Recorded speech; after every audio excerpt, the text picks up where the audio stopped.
Welcome to My Dumb Question on Air. My name is Danny. I am joined by Shane as always. And Shane, who's here with us today? So today is the big day that we've been pushing for the last week. And ladies and gentlemen, if you can, over there in the chat, go ahead and give a big welcome to our new friend, Dan Fraga. Dan, how's it going? Yo, I'm doing well, man. Doing well. Enjoying my California weather and really excited to be on your show. And just to be clear and give you the heads up, we are so appreciative for you to come out and hang out with us and do this show where, we would do it anyway, but it's always cool to have a new guest to join our madness. Well, I'm glad that I'm really just stoked that Shane came up to me. I was in Dallas, Texas a few weeks ago, and I hadn't been there in like 25 years, and I was able to do a panel and talked about taking risks and just going for broke, and Shane did just that. So yeah, so that's something that we'll definitely talk about, or we can just go ahead and talk about it now.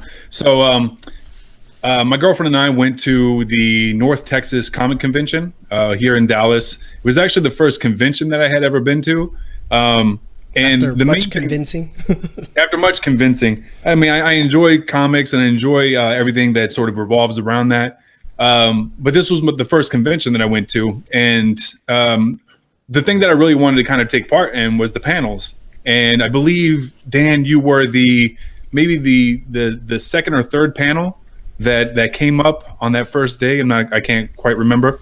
And I just remember that you were talking about a moment when you first started getting that bite to create comics, and you were just reaching out to comic book artists, and just, you said probably it's because your naivete, as a kid, thinking you could kind of call whoever you wanted, and that you just did it. And then my girlfriend was like, "Hey, give me a nudge, just like go ask him if he wants to be on the show." I was like, "You know what? I will." And you said yes, and here you are. And yeah, man. Maybe it was indicative of the time. Maybe it's because I was from a small town representing Martinez. It's a Northern California town, very small place. That I knew I wanted to draw comic books. The only person I really had to talk to about art was my grandfather and my friends. So when I started reading a lot of comic book trades and things like that, magazines, comic book newspapers, I would read about these artists and where they lived and be really inspired by the things they would say. And of course I wanted to know more. And there was no internet. My library didn't have anything on Jack Kirby or anything on, Arthur Adams or any of the people that I wanted to talk to. So I just reached out. I remember reading one article, I think it was Comic Scene or Comic Shop News, one of the comic trades, and Comics Interview. That's what it was. It was Comics Interview. And it was an article about Mike Zeck, and I'm still a huge Mike Zeck fan. At the time, his Punisher and his Captain America and the Secret Wars stuff that he had done had blown my mind. And he was doing a lot of stuff in his work that I hadn't seen other artists do, and I wanted to talk to him. And in this magazine, he said he was from this town in Connecticut. And so I called information on the phone and asked for a Michael Zeck in that town, and they gave me the number. And I called him, and I was very earnest and apologized for bothering him, and asked him if he would answer some questions. And he was very cool and very generous with his time, and big kudos to him. And I did that to a bunch of artists, Art Adams, Eric Larson, and like I had said in the panel, I had walked up to Jack Kirby at San Diego in 1989 and just asked him for his phone number, and he gave it to me. So I'm a big advocate of nothing will happen if you don't do anything, but the worst thing that can happen when you try something is you're still in the same place that you were before you didn't ask. Yeah. Really. I mean, you're not going to be rude.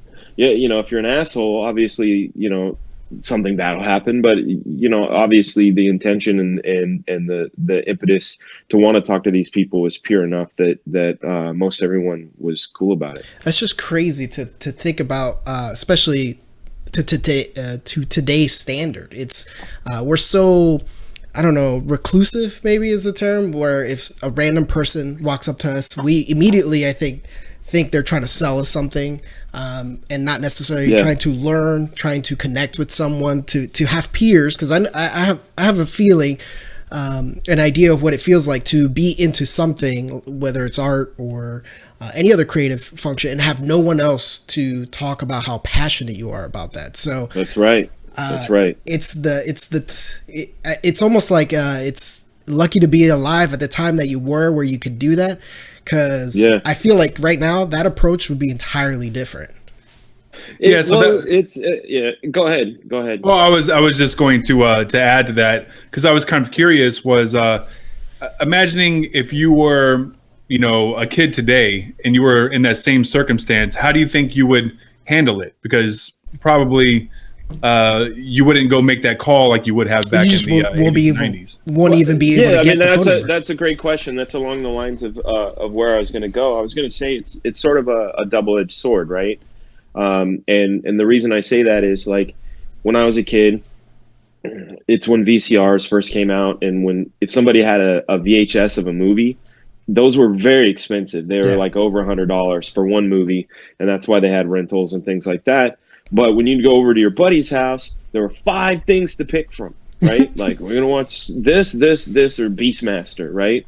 And you didn't really have any sort of decision paralysis. And now I've got thousands of movies to pick from via Netflix, Hulu, Amazon, the streaming services. There are so many choices that it feels near impossible to make a selection.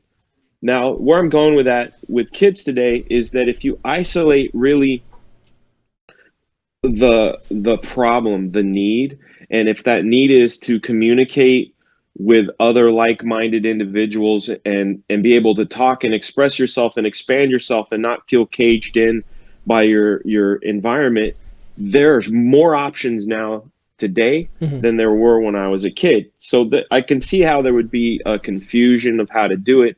But if you hold that core value, to answer your question, Shane, it would be, hello, Mr. So-and-so. I'm a big fan. I'm an admirer of your work. Do you have any social media outlets or an email or a website I can go to where I can correspond with you? And that's the way my brain would work in today's day and age, because it gives a buffer. They can get, like Jim Starlin. I asked for his card. He gave me his card. It only has his email on it, right? Okay. That gives him a buffer. He can say, yeah, I like this guy. He was fun to talk to. I'll respond. Or fuck out of here. Like, there's that buffer. So it was a little more Wild West in the late 80s, but I still think there's more avenues. You have Instagram, you have so many people maintain social stuff. I mean, if you look at the rapper Logic, he talks to his fans. He met his wife on Twitter. I mean, think about that. Crazy. You know what I mean? Like, it's so I think you have more fluidity. I just think you need to be able, through all the choices and all the confusion, isolate the need. And the need is, at least for me, and from sounding what you had said, Danny, is being able to have feedback on something you're passionate about. Yeah, absolutely. Because if you're the only one that's looking at your own artwork, music, whatever it is, obviously you're the most critical, and you have nothing to bounce, ideas or whatever off of. So it's important to find that key person. Yeah. And you can't trust your family members or friends either. Haven't we learned that from the show, Shane? We have definitely learned that. We, when we first started doing this show, we were using Facebook as sort of our main outlet to reach everybody, because I think for most people, that's the one that you think. And it worked for a while, and we were able to get a few people to kind of come over and switch. And then before you knew it, those 100 views for a show dropped down to 19. Mm-hmm. And wow. it could be a couple of things. It could be that people were just disinterested, or It's a format thing. Yeah, format thing too. Format. There's so much noise on Facebook. Mm-hmm. Like sometimes I'll see something and I'll share it so I can come back to it because I'm distracted by some other shit. Yeah. Mm-hmm. Yeah. You know what I'm saying? Exactly. So you were facing sort of a critique that you guys couldn't really look at realistically. I should rephrase that one more time. I'm just saying, in regard when I said you can't trust your family or friends for criticism because it's totally convoluted. Yeah. Exactly. They are going to tell you what you want to hear because they don't want to hurt your feelings. Mm-hmm. So no, I agree with that completely. Or there's the other end where there's that hater friend that like tries to eat you because but yeah. Well, I'll make it clear. We also have some people that have definitely been there for us, and I'm sure you do too. That have been there since the beginning. There are a lot of I would say probably 90% of my friends that I have currently are like 15, 20 years friends. That's awesome. So the people I call, the people I want to talk to. I've got new friends too. A lot of really good new friends. But yeah, I know a lot of people that remember the ramen days. Yeah, that's how you know when they stick around. Sardines for dinner. Yeah, it's when the ramen folks stick around. When we started this show, and we still do it. We love science. We love art, pop culture, and stuff like that. And we love the mixing that is happening now. And I can go into a lot of tangents, especially the fact that Shane would admit that 6-year-old version of himself would think what he of himself now is like a huge nerd, but nerds, geek culture is like the cool culture now. And so that's a weird thing. Absolutely, yeah. It's a weird thing. Okay, first off, if I had to do that same thing where I would say 6-year-old me, I'd probably have to move it up to 11-year-old me because 6-year-old me, I don't know. Let's go with 9-year-old because sense of self and identity and things. Yeah. I probably would have been pretty stoked and probably wouldn't have said nerd. But then at the same time, there's part of me now that I'll use a little anecdote from a few years ago. I was taking my stepson to school, and they have to wait around for the gate to open. And they were talking about Jango Fett and Boba Fett. And I, of course, couldn't hold my tongue. And I was like, that Boba Fett is Jango Fett's pure clone, that he's like not been messed with. Yeah. And he's like the pure version of him. And they're like, no, he's not. That's his son. And I said, no, guys. Boba Fett is Jango Fett. He's just a little kid version. And those kids looked at me and told me that I didn't know anything about Star Wars. And there's just this is recent disdain, of course. No, this is like 5 years ago. Okay. This is and I was just kind of like, this is a weird sort of situation. Like what do you're not gonna yell at kids like, you don't know anything, get off my lawn, like an old man. But at the same time, it's the reason I bring it up is it feels sort of indicative of today, where it's like, I don't know. I don't want to sound like the bitter dude because I'm not bitter about it. I'm glad that it's super pop culture, but it's like when your favorite band that you've been going to for years and years and going while they struggled and while they were uncool and you were called loser and beat up for, now as a shirt in Walmart. Yeah, there's this sort of, I don't know, it's double-edged. Yeah, you don't know how to feel about it, when I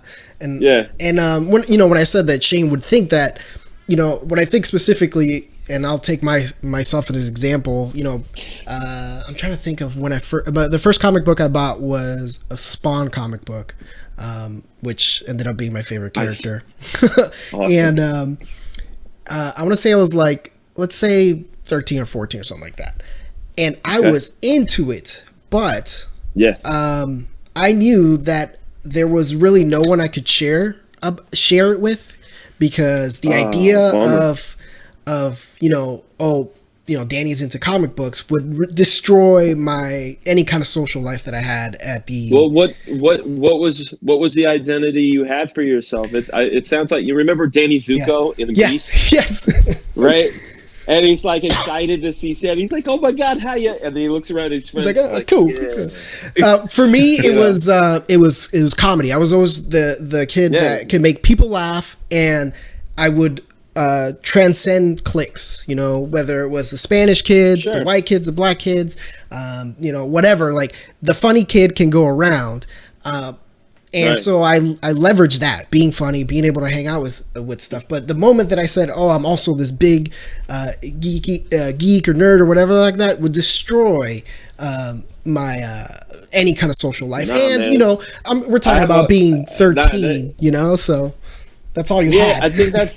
I think that's the venom. I think that's the venom of being a kid, is that you don't know how to like handle stuff. Mm-hmm. I have a buddy. He's a good dude. Give him a big shout out. If you guys watch Voltron on Netflix, he plays Shiro. Right? Okay. And his screen name is Josh Keaton. Mm-hmm. He's freaking amazing, talented dude, singer. He was the voice of Spider-Man, Green Lantern. But his last name is Wiener, right? Okay. And so imagine going to school with your last name being Wiener, right? That's rough. And so you go, oh man, that's brutal. But the dude was a genius, even as a little kid. He, like, as soon as somebody went, your name is Wiener, he would go, you should hear my aunt's name. And they're like, what? Anita. And they go, what? Anita Wiener. Anita Wiener. And then he fully pulled it off of they're like, he's a funny motherfucker, and they left him alone. And it's like, you hear stories like, you were the funny guy. Well, comic books, man, you make them feel silly for not liking them. Right. And as an adult, I'm 33 years old now, so that's a lot easier to see. Youngster. Yeah. Youngster. Yeah. I'll be you in a few years, I'm sure. Yeah. But I wish I could convince, I hope that I can convince my child that don't let that stuff get in the way. But it also seems like, fortunately, being in a comic books right now is the cool thing. So they will have no trouble at all going through that process. That's good. That is so, a good thing. Dan, let me ask you, give me an idea of what it was like to be a young Dan Fraga. What really got you into comics? And what were the first comic books that you really started reading there? You're like, okay, this is what I want to do.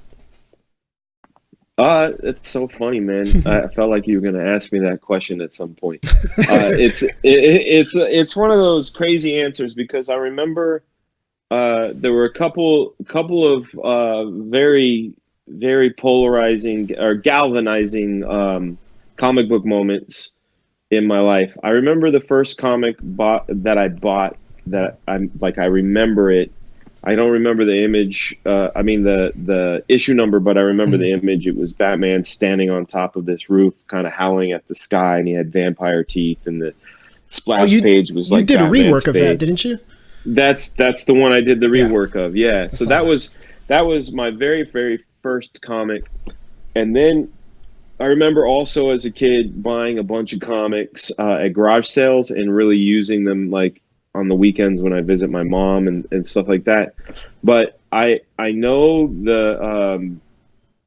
it was like a sort of a chain reaction of things that happened very quickly. So I went to a Quick Mart. I bought this comic called Marvel's Guide to the Marvel Universe. Okay. Right? And it was this sort of encyclopedia of Marvel characters. And it was issue 5. The cover was drawn by John Byrne. It had the Hulk in it. And I'm flipping through it, and it would say things like first appearance or issue number whatever, or so-and-so fought whomever. And I said to the clerk, yo, you have Amazing Fantasy 15 in the back, you know, like, because that's where Spider-Man's first appearance, and this is where you sell them, so it's in the back, right? And it, like, because you're dumb, you know, I was like 11 or whatever. Yeah, the logic's dumb. not that flawed. yeah, because that's where they keep new and old sodas, right? Like in the back. And I was very fortunate that some guy in there said, dude, they won't have back issues here. You're going to have to go to the comic book store. And those words, the comic book store, I was like, there's a store of comic books? Like, I didn't. I was just like, what? There's not just one little spinny next to all the other stuff. So I found out where the comic book store was. I took a bus, and my mind was completely blown. I had bought G.I. Joe. I think it was issue 21 or 19, where Clutch is falling out of the sky. I had bought Cloak and Dagger, and I was completely in love with the Dagger character, with her light thing and her story. And when you're 11 and prepubescent and shit, you know, fictional characters are real people too. So I was obsessed with Cloak and Dagger, obsessed with Spider-Man, wanted to draw G.I. Joe. And then I remember copying a Mike Zeck cover of G.I. Joe with Snake Eyes on one side with his Uzi, and Storm Shadow on the other side with his sword, and fire in the background. And I copied that cover and a Cloak and Dagger cover, and that's when my grandfather saw that I was a fast learner. My grandfather was an artist, oil painter. I got some of his artwork hanging up in my office and whatnot. In fact, right there, even though he's kind of hidden, that Civil War guy was painted by my grandfather. But he started showing me some stuff, and he would, after he saw my interest in comics, he would take me on these trips out to Berkeley and San Francisco, because that's where all the good art supply places were. Like there's a place called Flax, and there's some other place where it wasn't like Aaron Brothers. I mean, it was like just everything you could imagine, but there were these really cool comic book stores. And he bought me Spectacular Spider-Man number 64 on one of our trips, which was the first appearance of Cloak and Dagger. So anyway, I'm getting real kind of long-winded, but it was literally that Marvel Universe to the comic store, to copying the comics, to my grandfather really fostering it, and you know, and then the other moment, I remember the other moment, it was the click where it was like, no, this is absolutely what I'm going to do, because it was more sort of fun to copy comics and learn comics and how to draw comics a Marvel way. It was the cover of Dark Knight number 2 by Frank Miller, where Batman is hunkered over and grizzled and all shredded, and I thought, oh no, I need to be doing this forever. This is what I need to do. And that was the one that locked it in. I was interested in drawing, but that particular image just like broke it. Like something in my brain said, this is it, and there's no other substitute. This is it. Yeah, this is what I'm doing. And it's clear to say that your grandfather is one of those key people, I'm guessing, that we all have in our life that just put those curves in our life and start making those changes. There's probably 4 of them. I would say my grandfather, a guy named Fred Jackson, spelled with a PH.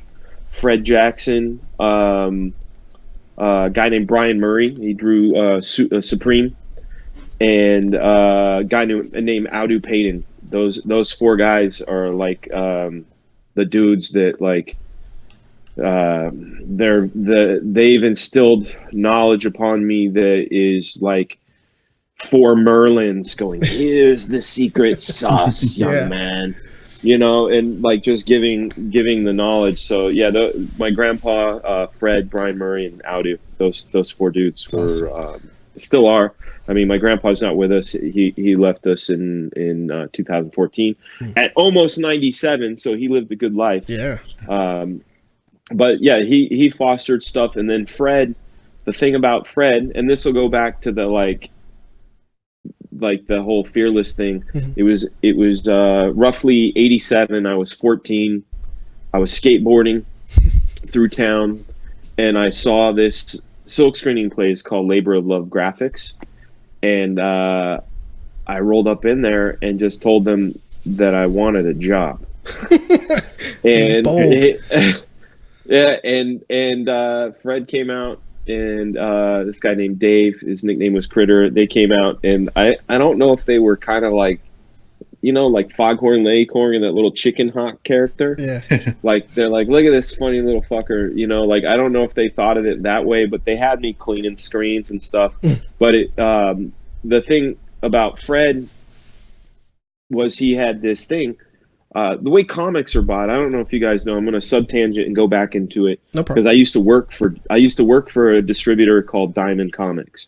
Yeah, I was actually reading about that today. So yeah, back in the day, there was Diamond Comics and there was Capital, and the way things work is that a company like Marvel puts out a solicitation through the distributor puts it out in their catalog, retailers put in their orders, the orders go in, those get sent back to the company sends a print order to the printer delivers them to the distributor, and then the distributor puts them out to the comic book shop. The numbers are, you know, the distributor pays something like 45%, the retailer pays 55%, the retailer makes 45% on cover. That sounds like it's how it works. It's close to print to order kind of thing. Like yeah. So Fred had figured out, because there was like maybe 15 or 20 of us that loved comics.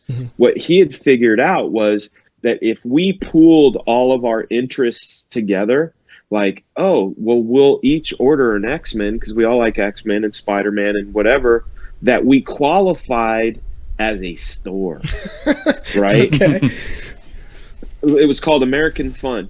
And we would meet up and pick up our comics that we were paying 55% cover. So right. We were getting for yourself a break. Yeah, we were getting breaks on books that were 75 cents or whatever, right? That already. So I was getting books at, you know, like 35, 40 cents. But it was in that group because I was the kid.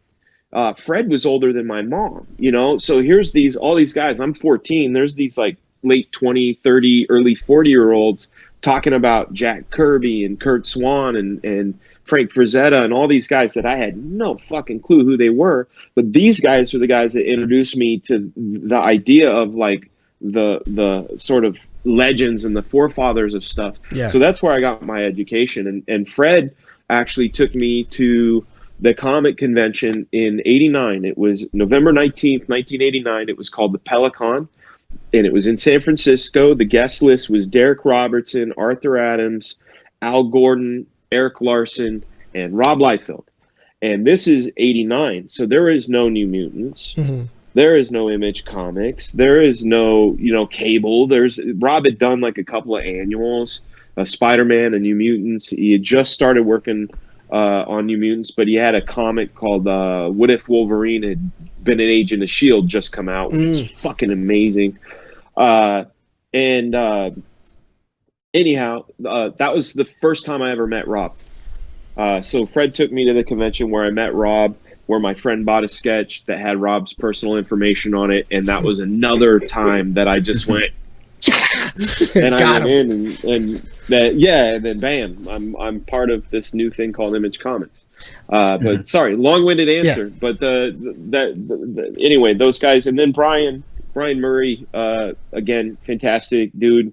Talk to him as often as I can. He's not too far from me, but he didn't help guide me so much in comic books so much as storytelling and working in the storyboarding aspect of the entertainment business, and kind of how to conduct business and you know what my limits can be, because unfortunately in the entertainment business there are a lot of people that want something for nothing, and they will like a shark to blood take advantage of any sort of naivete. And so Brian was very helpful there. He also gave me a lot of life lessons. The dude's 13 years older than me. And then talking about Audu, if you check Audu out, he's amazing. He He did Extreme Ghostbusters, Godzilla, but if you want to know about his classics, he directed a lot of the Animaniacs and Pinky and the Brain. He also helped develop all of the animated content, sans Barbie, but Monster High, Ever After High, Hot Wheels, a lot of the really great blockbusters at Mattel he helped develop. I was under his leadership and mentorship for about 5 years, and the knowledge he bestowed upon me, both as a human being and how to do. Oh, we lose him? A little bit. I'm sure he'll. Sorry about that. Pause. Yeah, my phone rang. That is the nature of it being on your phone. Yeah. You'll have to keep that in mind. Those are my four badasses of mentors. And I think that's the key point that I wanted to point people out. Is like, find those people in your life that are going to make those changes and address them, and latch onto them and take advantage of those relationships. Be open to receive some of their advice, because the analogy my father uses a lot is, let's say you're 2 years old, right? Mm. And you see something shiny and it's flickering and it's glowing, right? And you're like, I need that and I want that so bad. And you go to reach for it, and suddenly your father smacks your hand out of the way, right? And you look up and you go, you mean dad, you mean dad. I wanted that, and you stopped me from having it, and you smacked my hand. Mm-hmm. And it turns out you were reaching for a pot of boiling water on a stove. You didn't have the knowledge, and you may have thought this thing was everything it was supposed to be, but in fact it was something detrimental. So be ready for advice, and don't be so stuck on the shiny glowing thing. Yeah. So let me hit the chat a little bit. Danny's already on it. I was about to segue there to the chat questions, cool. But Danny's already on it. Just want to say hello to everybody that's joined. Thank you, everybody. The What's regulars up, are in there. And there's been a lot of conversation, and they've been very patient. And so let's field some of these. Credo, you had a great question on how to get started. I'm going to hit you up at the end because I think that's a common question, and I think you're going to get the answer by just listening to the entirety of the show. He's going to piecemeal it for you basically as we go along. So. Let's see, what do we got here? We have a comment from across the pond, and I don't know if I can pronounce the name properly. It looks like Walati.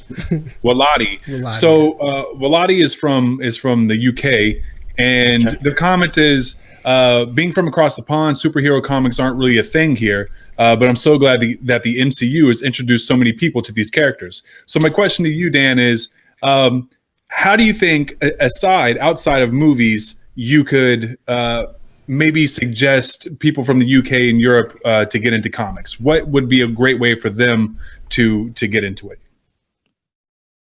Wow. That's if superheroes aren't your thing, first off, you do what's your thing, right? So, I mean, if it's a generalized thing, is go to a comic book store or go to a comic convention. If it's more of a personalized answer, it would be what are you into? What kind of stories tickle your fancy? And do a search on this thing tickles my fancy graphic novel, right? And the reason I say that is I really love Japanese art. I love Korean art. I'm a big fan of manga and other artwork that's not here in the States. And in my searching, going to like the Japanese bookstore, I found that there were like comics on. There's one called Dunk, right? It's just about basketball, and I mean, literally, it's like a soap opera and action and games and all this, but it's a manga about basketball. There's ones about high school. There's ones about fishing. There's literally any subject matter you can think of. There's a manga on it. So I think it holds true also for graphic novels, and that at the end of the day, a comic book is a type of storytelling, and it's there's a beauty in it that all you need is a piece of paper, a pencil, some ink, and a way to capture it and send it out to the world. It's a very inexpensive medium, unless you don't have time. And then we can get into that too, because I created a whole graphic novel based on one panel a day because I had no time. So if you really want to do something, you're going to do it. So again, search out what you like, search out graphic novel, and jump in. If you like superheroes, cool. If you like barbarians, fantasy, romance, period piece, sports, space, it's all out there. Yeah. It all exists. Yeah, Just do a search. I would add to that is, like, if there's any TV show you've enjoyed, there's a good chance there's a comic book continuation of the show when it ended.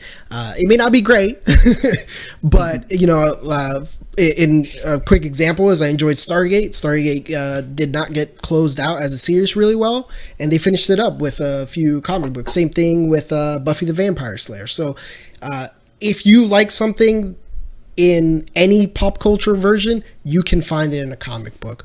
And you mentioned a little bit about manga, which kind of throws me for a spin, especially the difference in art styles from, like, I guess you would say the US centric versus Asian culture. And Credo had a good question, and I've talked to him a bit. He's a big anime manga fan, and his question was, have you ever tried branching out into that genre and drawing in that style? And how do you feel about it? I love the style. I love the fact that it's the sky's the limit genre-wise. The only time I ever branched out into it was I was asked by a author by the name of Christopher Hart, who does a lot of these how to draw books. Yeah, I was asked to do a manga version and a steampunk version, and that was the only time I really had to do it. I did it one more time as a style for a show I directed, segment of a show I directed. But for the most part, working in that market, I've never tried. I have two friends that have done it. Felipe Smith, who created the Ghost Rider, the one that drives the car. He did some really incredible work over there, and then my buddy Tony had done some as well. But it's from what I understand, from what they've told me, is it's borderline torturous as far as deadlines and the output in which they want you to produce it. Yeah. And we could get into this at a certain point when the conversation leads down to it, but comic books, generally speaking, is a young man's sport as far as doing a monthly comic. And the reason I say that is, the money is not terrific. Yeah. I liken it to acting, right? Like, you can go, Brad Pitt makes this much money and George Clooney makes this much money, or whoever the hot actor or actress is makes this much money. Oh my God, actors make dumb money. But, like, that's like a sliver, and then there's this whole big bunch that are working in act. It's the same thing in comic books, and you have to do it for the love, right? And if you love it, you're willing to make sacrifices. That's what love is, right? Love is about selflessness and sacrifice. So you're going to make a sacrifice, and you're going to go, I'm going to eat top ramen. I'm going to stay up, and I'm only going to draw, and this is what I love, and I'm going to do it because bam. But then when you have a wife and you have children and you all this other stuff, you go, well, even if I did it 16 hours a day and was knocking out 2 pages a day, and, if I wasn't on a book that made royalties, I would be making minimum wage. Yeah, if you split it up, I could see that. Yeah, so that's sort of the trouble you get into, and that's why I think one of the other things that's amazing about comics, and I give props to everybody that came before the people working in comics today, up till just everywhere they came for, and the ones that have it now. It is arduous work. It is tough work. Wally Wood has said some things about it as far as, like, he wouldn't do it again. I myself would do it again. I was very happy, and I still draw, but I'm glad I'm in a place right now where I'm drawing for the love and not because I have to pay my bills. Like, there's not that taskmaster. But the thing that I want to give props to on comic books is you're thinking on so many levels. You're storytelling, number one. Yeah. Number two, you're creating an aesthetic, a style, a series of actors that are creating performances. You have to know how to draw those emotions. You have to know how to draw those camera angles. You have to know how to light it. You have to know how to set dress it. You have to know how to costume it. And you're thinking of the 2D graphic aspect of leading the eye through a page. Yeah. And you have to, and you're competing with several other people. Okay, that's a lot of shit to be taking on for the love. And I did it for many years for the love. But what I found was that every single one of those tasks, those things that I had to pay attention to in comics, was in fact a blade on a Swiss Army knife of skill sets, right? I could go do storyboards. I can do costume designs. I can do character designs. I can do set designs. I can do special effect design. I can go direct. And you never had any idea that it could lead you to any of these paths. No, it was just literally unloading the duffel bag that makes a comic book artist a comic book artist. That's awesome. So this is a question I have for you, since we're talking about like all the different things that go into it. Sure. For any up and coming artist who wants to get into creating comic books or manga or whatever the case may be, what would you say is more important to focus on at the start, the actual art or the story? Well, I have like one of my taglines I have on my social media. Some of my social media is writes with pictures.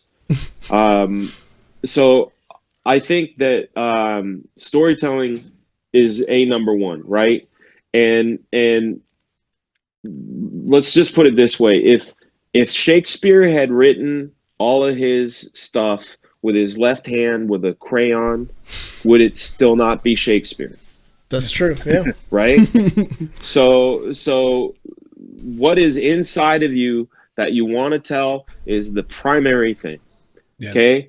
How you execute it, all that other stuff, as long as it serves the thing that's inside of you and serves it in the purest way and gives the most distilled intention of what your heart said, then you're doing it right. And now if you're thinking about like painting like Frazetta or drawing like the hottest guy, and believe me, I've fallen into that pitfall. When you fall into those pitfalls, you end up running into a lot of dead ends. So I say the answer, again, long-winded, sorry, is focus on what you have to say before you focus on the aesthetic of how to say it. Would you say that getting your priorities in line is important? So if you're in it because you hear you can make a few bucks and you don't necessarily have a passion, you're gonna be very disappointed. Yeah. You're gonna be and that goes with very, very disappointed. All creative work. You know, it's like the passion and the will to do it come before any potential benefits out of it. Yeah, I mean, it ends up getting cliche, right? Like that, like when they go, you know, the work at something that you love, you'll never work a day in your life. Well, that's kind of bullshit, because I'll tell you, I love what I do, and there are some days where I'm busting my ass and working. Mm-hmm. But yeah, it's another cliche: build it, they will come. If you have something worth saying, and it resonates with you, it's going to resonate with someone else. And then the other thing is just have a case of don't give a fuck-itis. If it matters to you enough that you're going to put that time into it, do it. That's why I did the grave. I was like, fuck it. If people are going to like it, they're going to like it. If they're not, they're not. But I'm having a blast. Yeah. And I'm doing this for me, and this is awesome. Mm-hmm.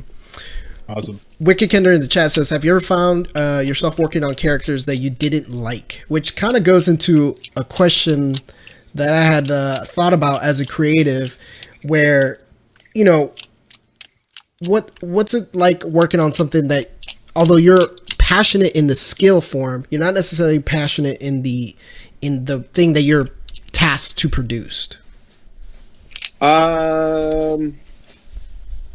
There's that saying that what do you call it, that inspiration is for amateurs, right? that if you do things and you need passion to fuel you 100% of the time, you're going to be stuck a lot. And there are times where you have to look at it as a job, where you have to just say, like, yeah, I got to get through this today.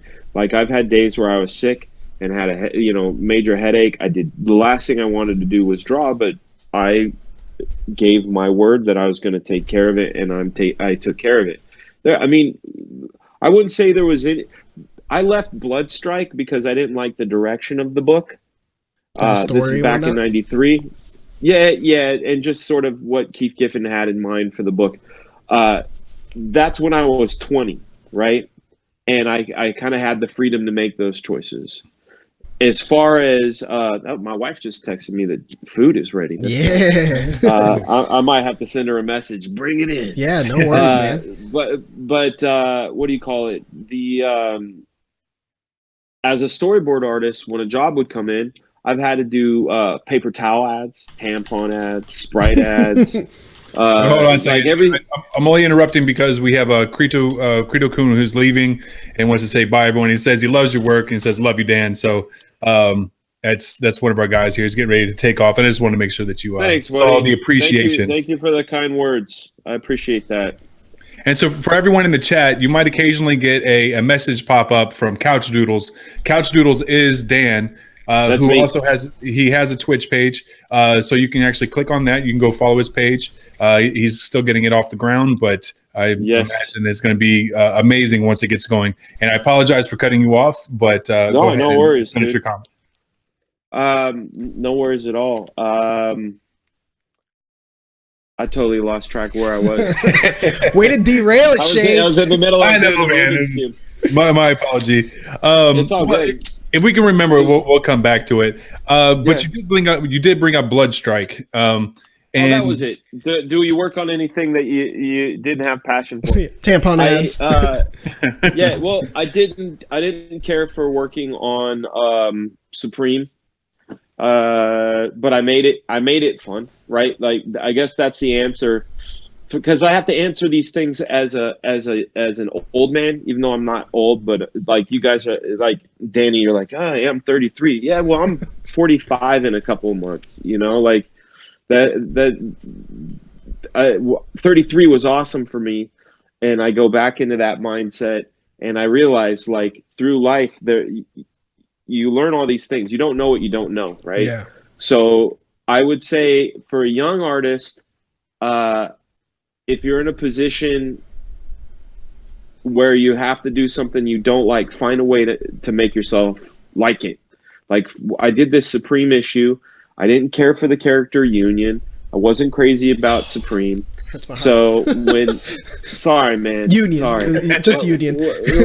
Yeah, but when I had them fight like in a toy store. So like when one guy smashed into another guy, like a big wall of toys flew out, and I was like having so much fun drawing all the little toys that you know what I'm saying? Like, I made it in a way that was fun. There's like a double pager, page 2 and 3. It's like this high angle of the city, and my buddy Larry had gotten into a car accident that day, and I drew him driving off the road. I mean, it was in fun, but like, as a young man, it was that. In my 30s, I would have said, and I have said, I've said straight up, like, no, I'm not going to do this. I don't want to work with you.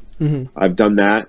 And then sometime now in my 40s, I go, I actually get introspective of, why don't I want to work on this? What is it? What can I fix me? Like, you know what I mean? Like, it's these different stages of things.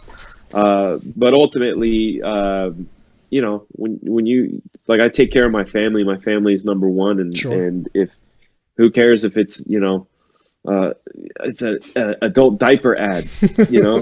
It pays the bills. Okay. That's right. So there was one other thing I wanted to go ahead and jump in, because you were talking about sometimes you got to work on things that you don't want to work on. And I know that when we were at the convention and I asked you a question during the panel and didn't really know what to ask, but you said that, and this is going back to when you said you were a kid and you would get these contacts for these artists, and one of the artists that you contacted was Jack Kirby. And my question at the time was there any information or any sort of advice that Jack Kirby gave you? And I think it kind of fits with what you were saying. When he said, if you have to sit down and do something, you just sit down and do it, or something to like, paraphrasing. No, it's the industry term is butt power. It's the ability to sit. It's literally the ability to sit in one place and do a task and not get up unless it's like, you got to go to the bathroom or you're dying or whatever. But like streaming on Twitch for 4 hours. It's literally I'm standing up now. It's butt power. It's the ability. Yeah. Just to be clear on the Union comment, I just like the way the character looks, not necessarily crazy about the story. And I just think it's a nostalgia thing. When something sticks when you're younger, it just sticks with you. I do. I have a character from Spider-Man that I love so much. And I think his name was the Slider or something, and he just like slid around because he was a slippery dude. But it's like the dumbest character ever. Yeah, but, like, it sticks with you. I thought his outfit was sweet. Cordero couldn't be here, as we mentioned earlier. He is on unpaid parental leave because that's how we run this show. And oh damn! But he did submit a couple questions, and Wicked Kender just basically brought it up as well. Do you want to hit that one up, Shane, or do you want to wait? Yeah. So the comment from Wicked Kender was, "What's the best Easter egg that you've ever slipped into a show or a book that you've worked on?" The question from Cordero, which we can kind of make this a two-part, is when you watch a comic book movie, is there anything that you notice as an illustrator that maybe falls into the movies that people who are not really aware of might not notice? Okay, that's two parts. It's similar and it's two parts. So I was like, I don't think those are related.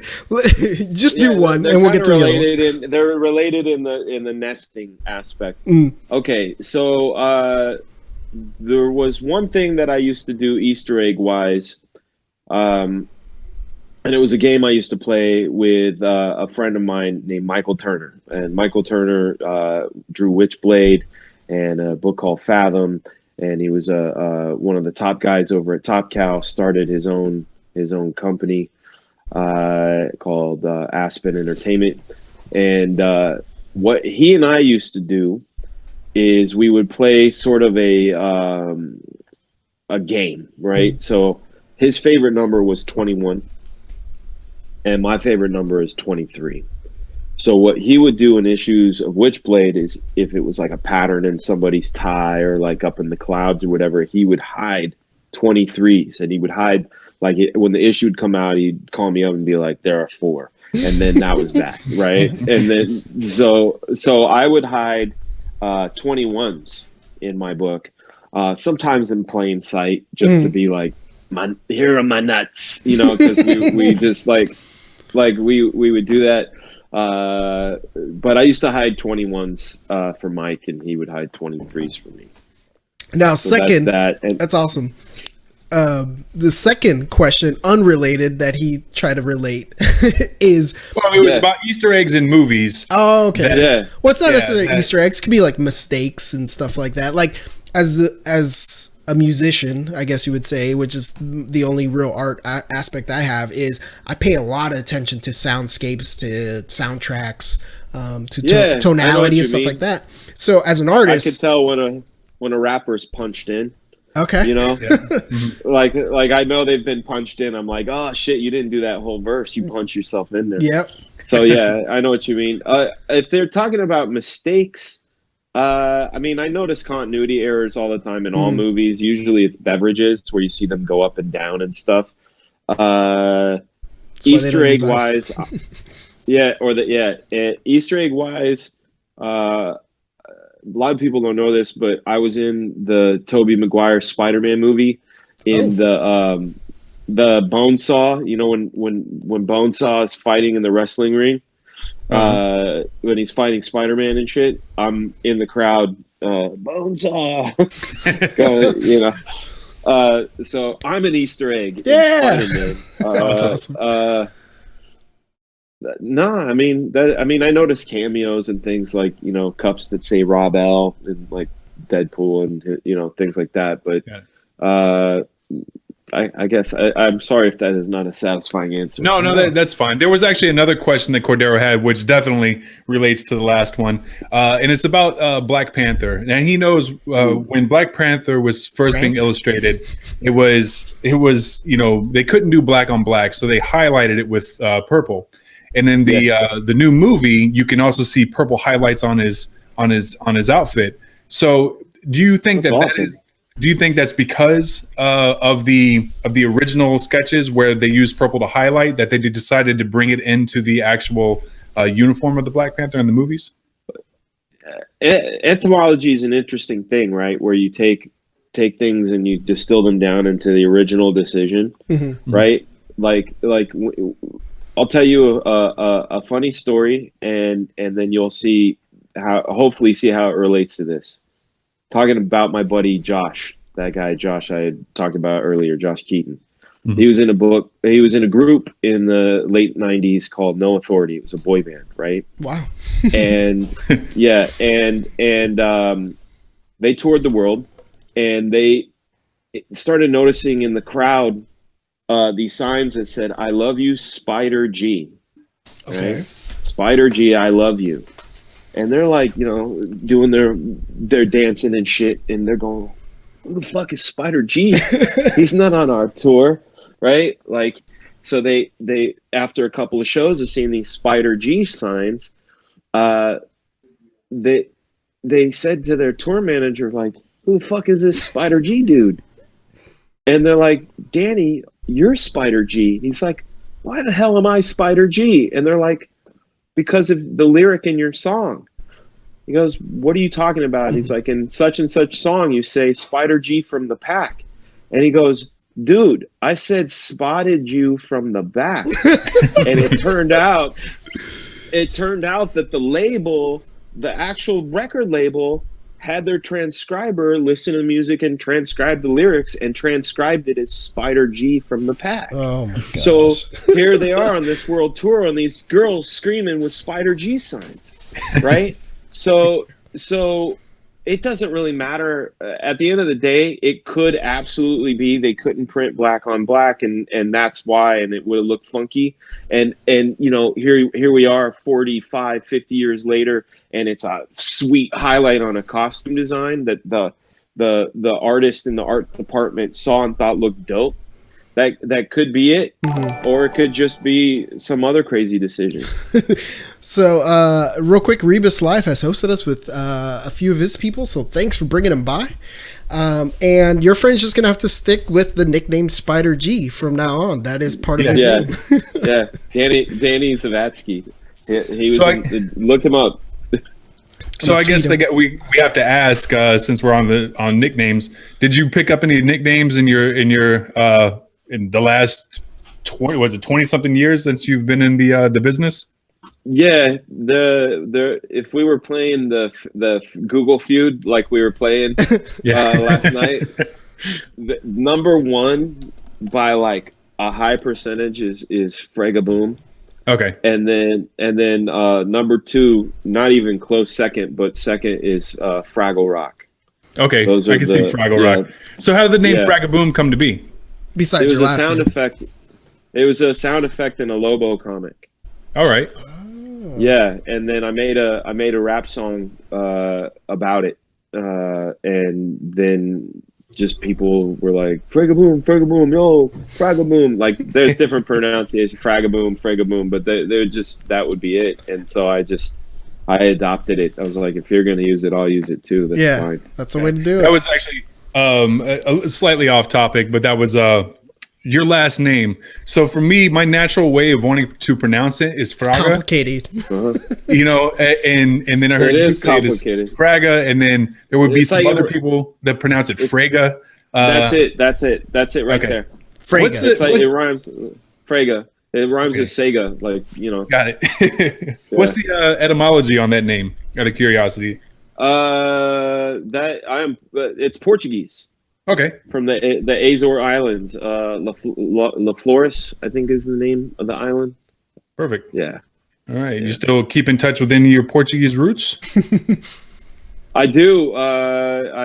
In fact, I just got one of those 23andMe kits just to lock down some things. I know they're going to own my DNA. The government Fraga sign running around. Yeah. What's up, Canada's? Welcome. And one of my I don't know how distant he is, first or second cousin. He's got the strongest tie down on all the family stuff. But I know there's like some Dutch and some other Irish and some other things in there, but I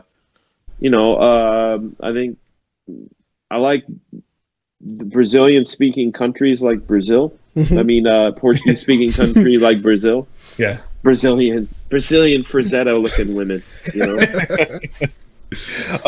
So I just wanted to share this with everybody in the chat. I actually got this. This is a Black Panther comic that you worked on. That's right. And you signed this one for my girlfriend. Well, my girlfriend and I would say appreciate that again. And he has stolen it, clearly. Yeah, I've stolen it. This came out in the early 2000s. Am I right? That came out August of 2002. Okay. So let's go ahead and talk a little bit about the first thing I want to get into before we get into anything Marvel is your time at Image Comics. Now, you made the switch. You were, I guess, signed to Image, or you started working with Image and Rob Liefeld back when that was the mass exodus from Marvel. So I was part of Image before Image was announced. Oh, wow. Yeah. Wow. So that kind of leads into what I wanted to ask. I just kind of want to be a fly on the wall. What was it like in those first days of Image Comics? Chaos. I can only give you the perspective from the fact that I was still a very hardcore fanboy. As much as I was drawing every day and trying to break into comics, every single one of those guys at Image was someone I looked up to. Yeah. Some of them I didn't get along with, but nonetheless, I still looked up to them. It's gonna happen. Yeah. So when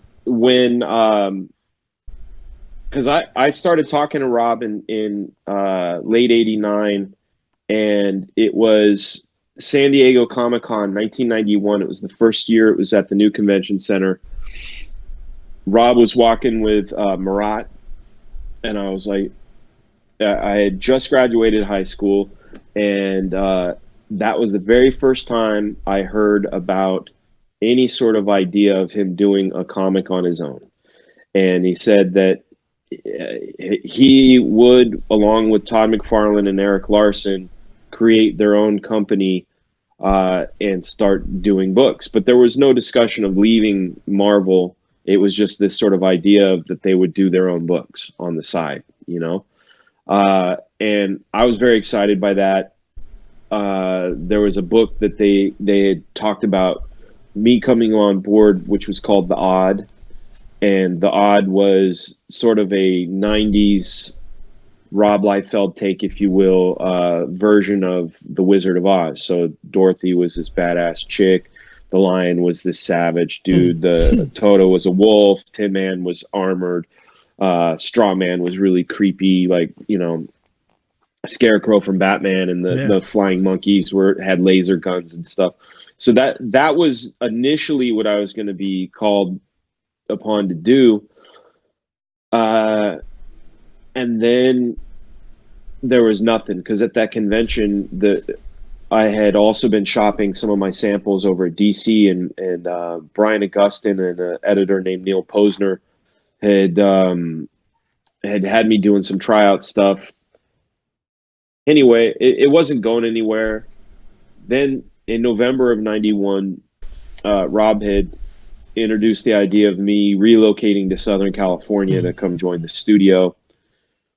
Then in February of '92, I came down for a visit, which coincidentally happened at the exact same time, the same weekend that CNN had come to the studio and they announced Image Comics. So I was there. If you go on YouTube, you can see the back of my head sitting on a beanbag on the footage when the 7 powerful artists from Marvel have left to form a new company. So that like that whole thing, I was there for that, and I just remember. I've told this story many times, but it was again one of those things that you'll take to your grave. Remembering is after the CNN interview. It was the 7 owners plus Marat and me sitting at a round table of all things at a Chinese food place. And I remember sitting there and just kind of, because I hadn't moved yet. I didn't move until St. Patrick's Day the next month. But I remember just sort of sitting there and, I just graduated high school and I'd been asked to join this thing, And I just remember I just remember looking around the table and just going, I'm never going to forget this. How the hell am I sitting here? And then, of course, along the years, things happen. We got to a bigger studio. We went on tour. The other studio started hiring people. We went on other tours. People that are your heroes end up becoming people with their own idiosyncrasies, and I know enough of the guys now to call all of them friends. I like all of them, but this is not a knock on them. They're no longer like idols of mine. They're peers, and they're guys that I understand, and I still admire aspects of imagination or business sense or tenacity or whatever, but not in the same regard that I marveled them with when I first started. All right.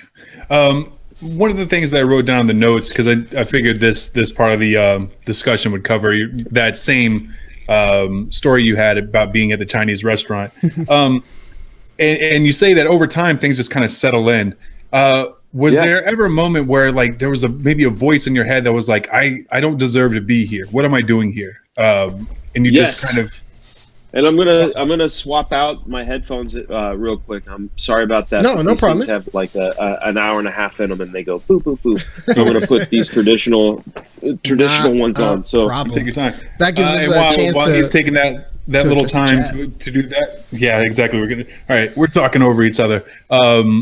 Yeah, so to address the chat, if anybody has any questions in here, did it say blood? Oh. It says, is that L? Is that El Cameron. That's my homie. He's producing my music. Okay. Oh, sweet. I love that dude. Very nice. And we'll definitely get into your music a little bit later, because I think that we can all chat about that, since Danny and I both we were into music production for a long time.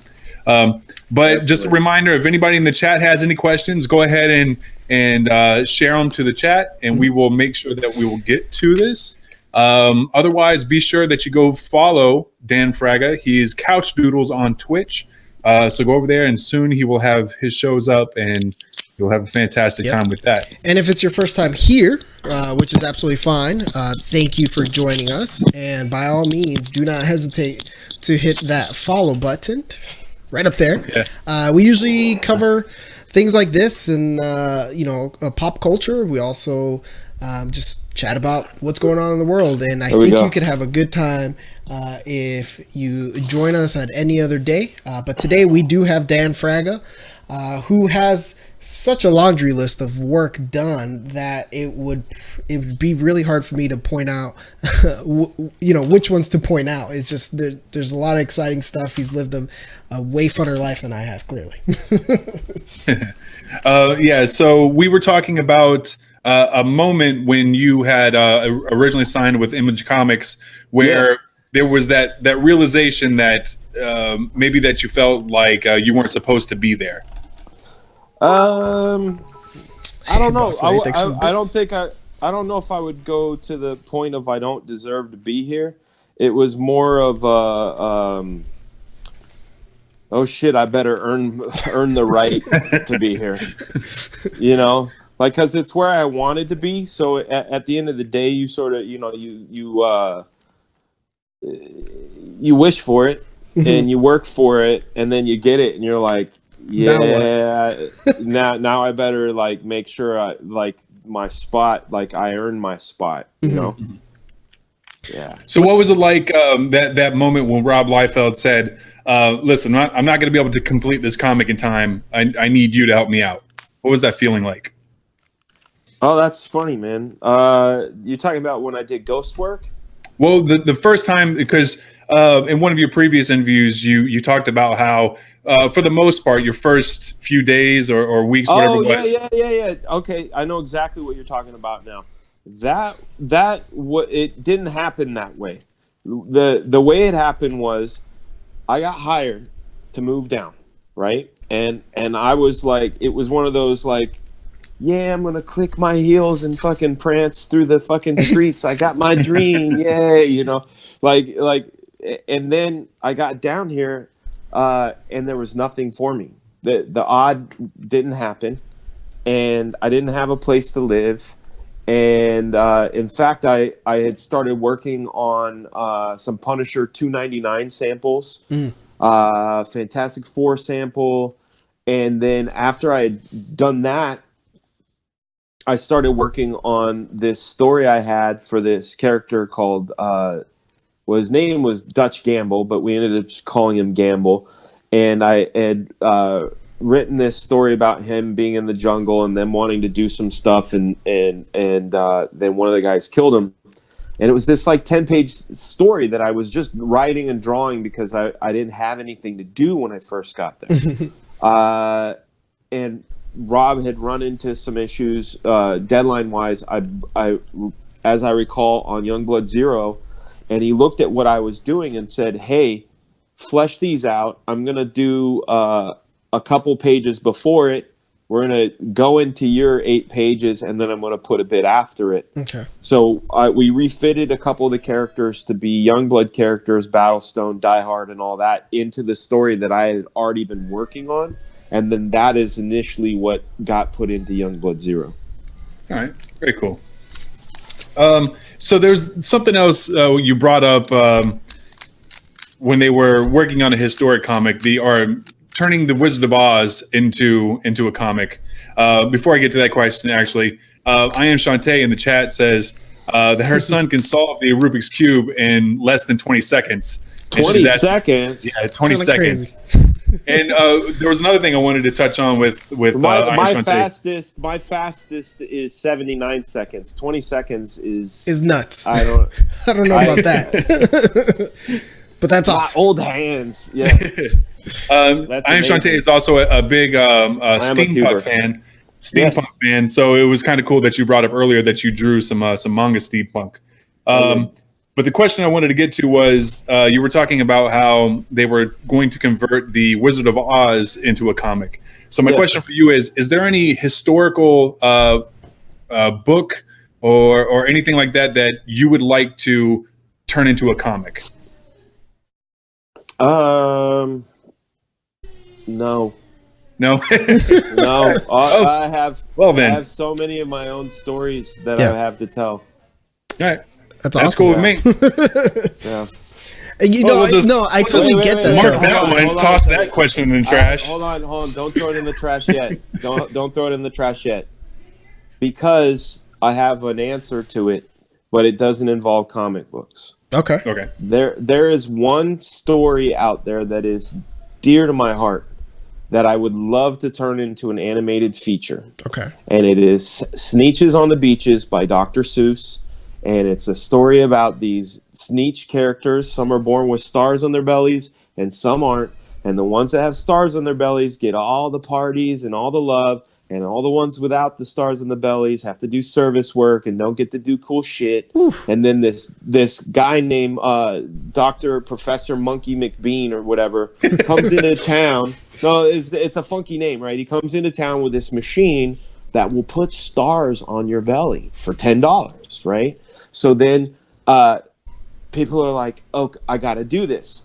And they give him $10 and they get stars on their bellies. They come out. No one can tell the difference between someone born with a star in the belly or the one with a star. And suddenly these non-starred belly, born non-starred belly, newly starred belly people are getting privilege and are able to do this stuff. And more start doing it. Monkey Bean is making the dough, and some stuffy star guy goes, I don't like this. This is balderdash.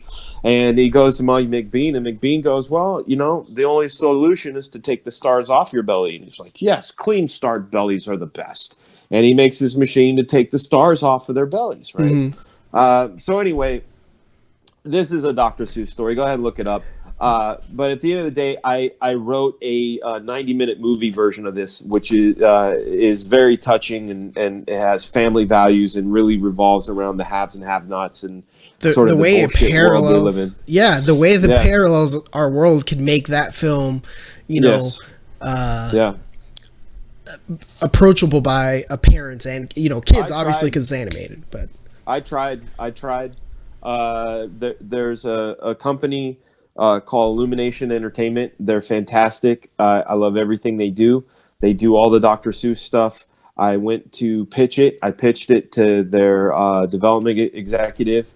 They loved it. They loved the pitch. They wanted to move it up to Chris, the owner of the company, and it got shut down immediately because they already have sort of a rollout of the Seuss stuff that they want to do. And they also, as a company, have first rights to any Seuss stuff. So no matter, let's say I went and sold it to Sony, Sony would first off would never buy it because they would run into the first rights clause. So basically, you know, eventually they're either going to have to run out of their rollout or go, now's the time, and like make a change. And but then at the end of the day, I don't own it. So at the end of the day, you know. And the current climate that we're experiencing is perfect for that kind of story. It's crazy that they would not, brother. that they wouldn't roll that out. You know, and I tried to sell this pitch 7 years ago. So predicting it. Anyway, that's something I have a passion for. But like as far as comics and other stories, I have plenty of my own to tell. Sure. Yeah, perfect. So we have a great question from Dumb Question 87, which is Cordero. He says, comic book content and culture continues to bring in billions for the film, television, and toy industries. Do you think the comic book industry has proportionately benefited from its contributions to the commercial success? No.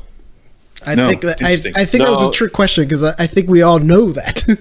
Well, no, think of it this way: like, does the spaghetti sauce owe the tomato seed? No. Does it even give it credit? Right. So like we are the seeds, we are the plants, we make the tomatoes, but then those tomatoes get processed and turned into consumables. And is like the one thing not knocking any of my comrades, but the one thing I see as a deficit in the comic book business is business sense. And I know a lot of legendary guys. I'm not even going to say names. Sure. But I know a lot of legendary guys that I call friends that could not negotiate a damn thing. That they are immensely talented in drawing, but in other aspects of life they're not. And that has nothing to do with them as individuals or people, but in almost as a byproduct of being a creative person. Let's just say you're a creative person. It's a rare thing that a creative person is business savvy. And the reason why is because we want to create, right? We want to make stuff. And at the end of the day, like even guys like Frank Frazetta or Jack Kirby, they would give their artwork away because they weren't, or trade it for cameras or whatever, because they weren't really concerned with the financial aspect of it. Or they get taken advantage of, or whatever. But it's still like that. The machine that is the entertainment business has the leverage and the marketing power and all that stuff to make the tomato sauce, and we can just make the tomatoes. That's it. Sorry for the analogy, but that's no, it's perfect. I think that's a great way to kind of just get your point across. And a lot of people in the chat were saying that. They're saying that was a great answer to the question. So I think cool. Thanks, guys. So the next thing I wanted to touch on was we've spoken about your career in the comic book world quite a bit, and I don't know. I guess first question here is: do you feel as though that is what you would like to be most known for? Is your comic career? That's a good question, and the reason it's a good question is I'm very mindful of time. I've kept a journal since 1986. And even when I was in drafting class, my teacher used to have these tear off dates, and I used to collect them and be very mindful of dates. I remember birthdays and things like that. And I remember when I crossed the threshold. I moved here St. Patrick's Day '92, right when I was 18, almost 19, and I remember when 18, almost 19 years had passed that I lived here, and that at a certain point I thought, well, shit, I grew up in Northern California, but now I've lived here in Southern California so longer than I ever did there. What am I, right? Yeah. And that What's threshold home? Actually, that threshold actually passed for me, because as a lockdown professional comic artist, and I'm talking about what was on stands, right? Got hired in '92. The last comic book to be on stands, I'm not counting the covers that I did last year, I'm talking full comic, was August of 1992 with Black Panther 50. That's 10 years. I've been working in the entertainment business, whether it was a storyboard artist, a director, a character designer, set designer, a second unit director, whatever, for 15 years. So which am I now? Yeah. You know, I still draw every day, and I still want to tell stories every day, and I still read comics every day and read books about drawing. And in fact, today, I was talking to my buddy L, the L Cameron on here on the chat. Yeah. He was asking me what I was doing, and I was looking at George Bridgman's Complete Guide to Life, learning how to draw necks correctly, because I realized my entire career I've been faking it. I've been faking necks. How do you fake necks? You basically draw this and two lines there, right? But I learned today that this attaches to the collarbone. There's another sub one that comes here. There's one that comes here and a trapezius that comes here. And then there's one that comes underneath here, right? And that's how you're able to move. I learned that today. Now I'm going to have to look at all your necks.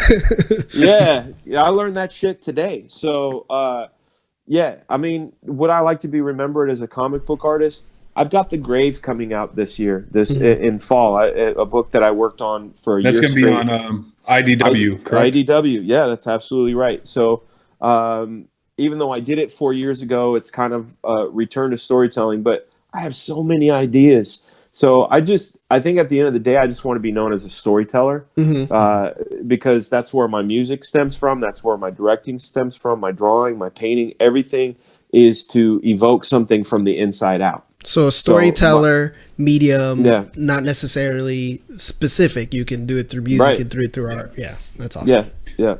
So we actually have a video it's from 2012. We got it from your YouTube channel, your director reel, some of the animation that you did. Yeah. I think we'll probably play that in the background. And while we're doing that, I want you to tell me about the first project or job that you got that wasn't comic book related, that brought you into the film or animation industry. Okay. I'm gonna have to say this about this story. It's gonna sound insane. All right. Hey, we're up for it. Okay. So there was a spaceship, and it comes down and just. No, you can actually tell us over the background. We'll have the animation playing in the background, because I think the music on there will get us muted in the replay. Awesome. Okay. All right. So my very, very first job outside of comics, like big one, was storyboarding a Reebok commercial featuring Allen Iverson running through the streets of Philadelphia like Rocky. Awesome. Okay, now how I got that gig is like completely insane. Okay, so I'll do it as fast as I can and just give you the chain of events, and then you'll go, wow, that's crazy. Needed the car one day. My ex-wife, we only had one car. So I drove her to her work. On air was a guy named Rick Dees in the morning, and he was talking about this webcam. I had just got a webcam, and I was thinking about having a webcam show the pages as I was drawing them while I was drawing Wolverine. So I go to the website. I see this link for a clothing company called Fu Manskito. I like the graphics. I used to work for a company called Genco. I send them an email. Hey, if you guys ever need any cool artwork like the stuff you got, here's some of my work. I would love to do some work for you. That art director wrote me back, asked me if I was the same Dan Fraga that worked at comics. I said yes. He said the president of our company would like to meet with you. He's in town next week for the Oscars. I said, okay, cool. I go meet with the guy. It's a guy named Chris Kirkpatrick from the group NSYNC. I was just thinking, first thing that popped in my the head same was one. Chris Kirkpatrick, you can get your ass kicked. Yes. So I meet Chris, and he and I hit it off like gangbusters. We become friends instantly. We come from the same planet, same humor, same everything. Talk about doing work for his company. I get invited to some of their shows, kind of backstage access, get to see some cool shit. I meet my buddy Josh Keaton, the guy I brought up, who was in No Authority and working on his solo album for RCA. We hit it off. We're like instant buddies. He tells me some jokes. He's funny as a motherfucker. We bond over the fact that we like a lot of the same music. We like this one group by this production company called NERD. NERD. And we go to a show, and we go and watch them perform. And one of the things they had is if you buy some merch, they'll sign it for you at the end of the show. Wow. So we go upstairs. Chad, Shay, and Pharrell are up there signing, and I say to Pharrell, man, this fucking album is amazing. I have the first version, the European electronic version. It was my midnight. The first NERD album?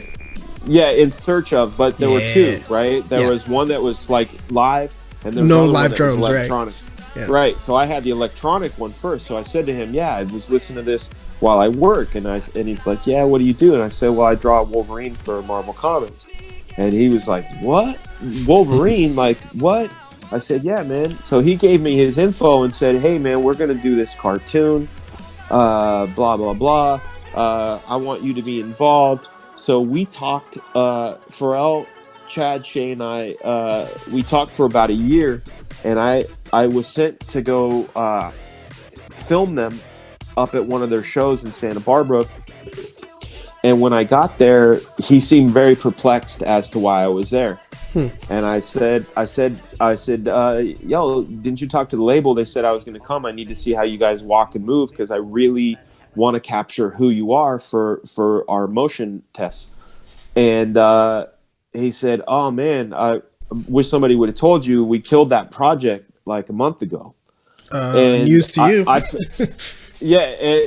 News to me. The label didn't tell me. I felt like I'd been kicked by a mule in the stomach, right? Because I had literally, like, I had finished up Black Panther. I'd done an issue of Superman, which was in the can. And I really thought, like, I'm going to go direct this cartoon for Pharrell and my favorite group. And it was supposed to be for their next album. And it got canned. And Pharrell was like, hang around. So I was in the green room. And I was talking to this director named Diane Martell. She also goes by Bucky Chrome. She directed some stuff for Pharrell and the clips. And we were just talking about directing because side note is while I would work on my comics, I would watch music videos in the background. So I loved guys like Little X and Chris Robinson, Joseph Kahn, Hype Williams, Paul Hunter. These are the guys that I was just like, every time I'd see their videos, I'd be like, these guys get it. They're fucking dope. And so I'm talking to her about this stuff, and Pharrell's in the background just kind of doing this. And he says, you need to come to our show tomorrow. I'm going to make it up to you. And I was like, what? Okay. So I go to their show in Irvine, and he presents this guy to me. He's like, here you go. And I'm like, who are you? Yeah, no, exactly. I'm like, he's like, yo, man, you said this guy was one of your favorites. And I'm like, I have no idea what these guys look like, man. And he's like, just say some of your favorites. And I'm like, fuck, I'm going to insult this guy. Yeah. And fortunately, I said his name third. It was Paul Hunter. right? And Paul Hunter did some really amazing stuff, Mariah Carey videos, and this one NBA video where the basketball bounces and the screeches or the beat. Oh, it makes the beat. Yeah, okay, that was a really popular one. Yeah. So I knew, and Paul, I mean, I'm like, fuck, Paul Hunter, hell yeah. And Pharrell turns to him and says, "This guy is the truth.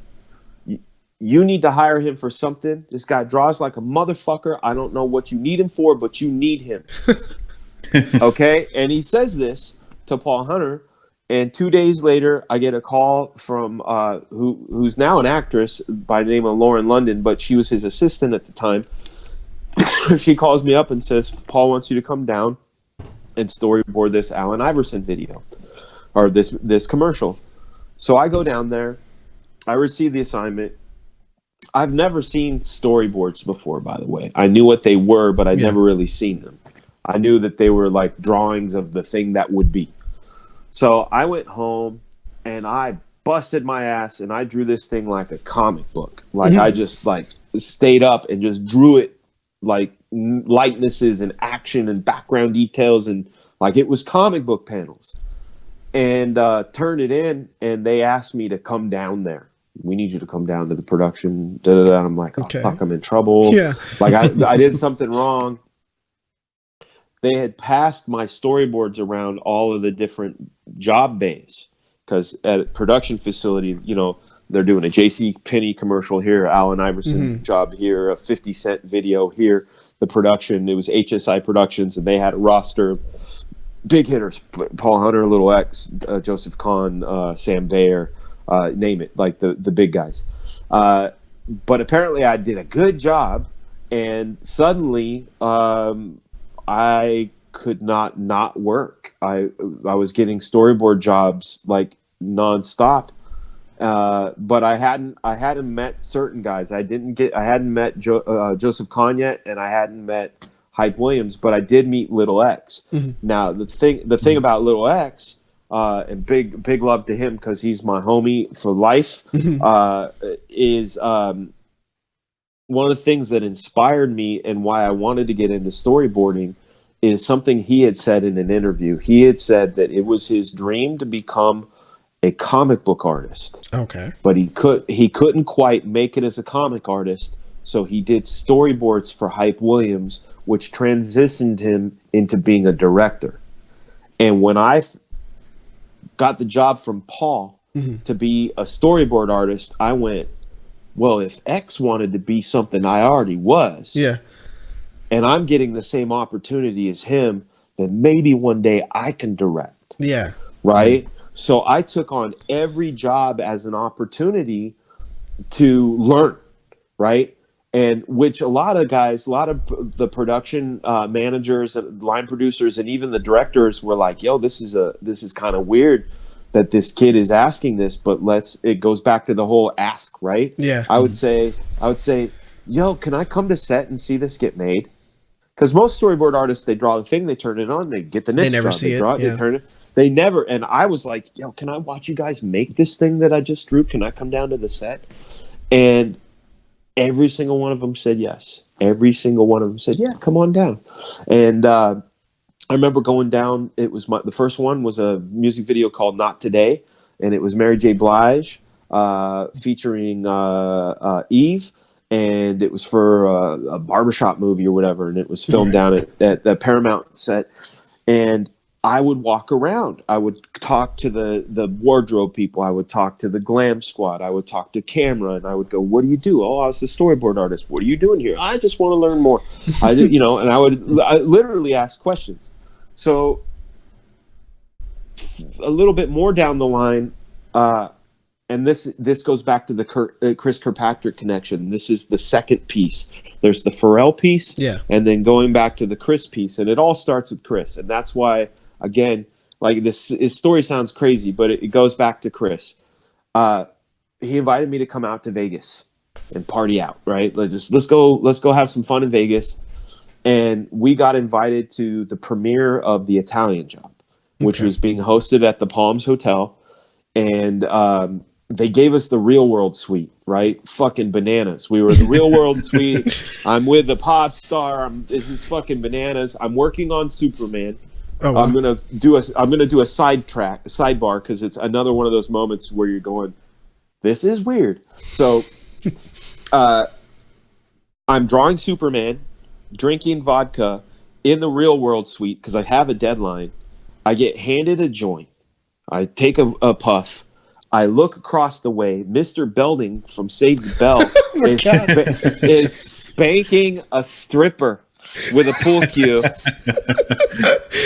And I'm going, I will never forget this moment ever, because it's the most unreal thing. It's insane. So that's the sidebar. So we go to this premiere, and you've got Seth Green was there, Jason Statham was there, and we went to this after party, and Statham's manager is there, and he says to me, very, very plainly and bluntly and very entertainment businessy. And this is 2003, May of 2003. Okay. So I'm talking to Pharrell, but we haven't made the thing yet.